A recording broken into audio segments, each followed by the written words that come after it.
We have game 3 up, game 3 of the kingdom here. This one um, looks fairly straightforward in the sense that, well, at the end of it, you want to play more horns than your opponent, or enough horns, I should say, or enough horns at the right time. Something with Horn of Plenty is my point. The only trick is how to build up to that point. There's lots of draw and lots of villages, lots of trash, and everything to make Horn good is on the board. Everything to make Horn good is on the board. So, like I said, the only real question is how to build up from here to get to that point where you are able to play many horns. So I think because you have horns in your deck, treasure, I mean, the Herald might take a backseat to the Journeyman for draw, that is. Journeyman will be a preferred form of draw, I think. And then you would probably pair that with Plaza. Bandit Camp is okay, but it puts that silly spoils into your deck that you don't really need because you gain so much from Horn of Plenty. You know? So those are the cards that I'm looking at, but in the opening here, how to build, right? So my thinking to build here was double Steward. I don't care if it collides, because if it collides in one hand, the other hand probably has enough money to get at least a silver. With Delve on the board, definitely has enough to buy a silver. If I'm lucky, I could buy a Plaza instead, like what happens here. My opponent opens a little differently. They go Plaza Steward instead of Steward Steward. I get my Plaza, obviously. I have two terminals, and I want the Plaza to start building that draw engine, which also Steward will serve as draw once they're done with the trash, and they will have a lot of work to do coming into this game. Another reason why I went for double Steward there. So my opponent now gets the second Steward. So at this point, we've bought the same things. My Stewards have collided. And if they didn't collide, I would have trashed so much more faster than my opponent that I would be ahead. So I was willing to take that chance. It didn't pan out. Whatever. It happens, right? So here, just going to continue trashing. This time the Stewards space out. So I feel good about my position, but my opponent is right there with me, because they also have two Stewards and will likely do the same as me, just keep trashing out. You don't have to save any of these coppers. Steward is also money, and you only need 2 money to buy a silver, and then next turn you're back up and running again, right? You may not even need to buy the silver if you manage your money situation well, right? Plaza, and you could use 2 stewards for 4 coin. You have a copper trail in somewhere, that's 5. You get your Horn of Plenty and you build from there, right? So we're close to the point of building. Here, my opponent makes an interesting play. They choose not to trash and instead gains an altar. Now, initially I didn't like that because they gave up their opportunity to trash in that position. Right? I could have done the same thing here, but I wanted to trash quickly to get to the horns. We'll see how that altar pans out for the rest of the game. I think it's okay, it's reasonable. The only issue I had with it was that, is it going to slow you down too much here? And will you feel that time disadvantage later on in the game? Because there's a card that does something similar on the board to altar, and I'm gonna buy one here. It's the Camel Train. Not quite the same thing, right? Because altar can put it into play immediately. Camel Train just puts it into exile, so you have to spend a buy or a gain to get it off the mat, but it represents an extra gain, which is the similar part to this altar. So we'll see how these two cards pan out for both of us. I'm a little bit thinner than my opponent now. I think I just have these last 2 coppers to trash, but I'm not going to trash these last 2 coppers at all. I don't think I need to. Really, I think the deck is fine where it is, and I could start building up from this point. Journeyman for my opponent. They have, I think, more plazas than me. So they have a bit more draw than I do, and a bit more villages. How did that happen? I don't know. But they do. I have a decision here on whether or not to discard. I think, yeah, I didn't mean to draw there. Obviously, the top card was Steward. I'm not dense, right? Like, I'm tracking the deck. So I take the 2 coin here, and I am going to exile, I think, a horn. Yeah, I'm going to exile the horn and buy a horn here. This is why I took the money off the Steward. Because now I think I can gain at least 4 costs with the horn, right? Which are plazas for me. I need some plazas.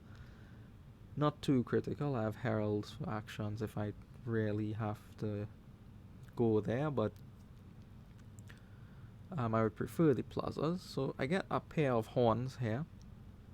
Feeling happy about my position. I have horns before my opponent, so I think those are superior to the altars in the long run. That being said, they are not without compensation. More draw, more villages, and the altar, of course. Gain and play immediately, as opposed to just putting it into exile. So we'll fast forward a little bit here. Yeah, they go for their first horn. Here, I'm going to discard this copper. That coffer might come into play later. And I do manage to actually have more than 4 uniques in play. I have, 6 uniques? So I could gain an altar here if I like, but I need draw, right? Clearly that's my problem. I'm not seeing the end of my deck. I saw the horns, which is great, but I need draw. So one of these is definitely going to be for a journeyman, and the other one is going to be for a horn of plenty. That is greedy. I know that is greedy, but I'm playing greedy deliberately. A safer play is to just gain 2 journeymen and 2 plaza, come back next turn with a deck that draws a lot. It didn't matter, right? Because if one of these horns was a journeyman, this was still a brick anyway. But this is bad, obviously, right? Obviously. The most I can do with this hand is play the journeyman, skip my plazas, because those would be the most plentiful card in the deck. Hope I find a copper and a silver, and at least I can gain 4 costs with my Horn of Plenty, right? Meanwhile, on the other side of the board, my opponent has a good turn. They're able to gain 1 Horn of Plenty, and they're going to put another in play, right? No, they were just able to gain 1 off the altar and buy. Oh, no, never mind. So they gain 3 horns in that turn in total. And here, if I had a decent turn, I would have been able to contest the horns. As it is, no, that is not happening. I don't have enough uniques to even gain horns off these horns. So I do the next best thing. Here I make a mistake though. I should be counting the amount of uniques in my deck. One of these should be for Herald to make up 8 uniques. I have a goal, but it's in exile. But again, just triple plaza here. One of those should have been a Herald to make my Horns of Plenty go up to 8 unique cards, threaten to take province. So now, that was a critical stall turn because I give up the first play advantage to my opponent, and with that, they are able to gain, you guessed it, the last 3 Horns of Plenty. So they just have to think about how to do it here, but they will do it. I have full confidence in them that they will take the Horns of Plenty. Just obviously want to make sure that they don't leave a pile out for me if they do so. Right, so I only have the 3 plus a buy. You leave 5 things in a pile, I can't do anything. You know, it's not possible for me to do anything. Really, and I'm without gain. I can't do anything at that point. So buying or gaining the last 3 Horns of Plenty here is the final nail in the coffin. I have no way to come back, no gaining from anywhere from that point. Even if they stall 1 turn, I think they're completely fine once they take the horns. Once they deprive me of the horns. So here I'm hoping they take Plaza and Stewart and leave a pile out for me, but no, that is not something that seasoned players make, or not a play seasoned players make.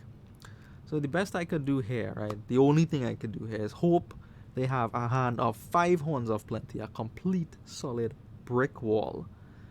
I score some points on this turn, and then I come back next turn and pile out. Only way I win this game is if that happens, right? So they have to be holding utter trash in their hand. Maybe they do. It's not impossible, right? Maybe they do. It's not impossible. So I'll just pick up some points in the form of a duchy here. It didn't have to be duchy. Could have been even off the basilica, which was probably better in the sense that my deck doesn't suffer from that green brick in it. But I will leave the piles low enough for me to pile out on the next turn with my paltry 3 horns of plenty. Most likely will not work out, but it's the only play I have at this point. So we go for it, right? There's nothing else to go for at this point. I do gain an altar here at the end, I think, actually. Yeah. And I do take a herald to make these horns be worth 8. Like, even if I had gone for triple province and I bought by buying the herald last turn, like, that does nothing in front of the amount of horns they have. Because then I give up my horns. Even if they brick, they just come back on a later turn. And what am I doing without my horns? Nothing. So the game is completely cooked unless I keep the horns and they stall. So do they stall? This doesn't look like stall. This looks like the opposite of stall. They don't stall. They don't stall at all, right? So again, another trivial pile out for my opponent, but this time I didn't do any nonsense, right? This is just how the shuffles came for me. Anyways, that is game 3 to my opponent, so they're 2-1 up. Thank you for watching, and I'll see you in the next one.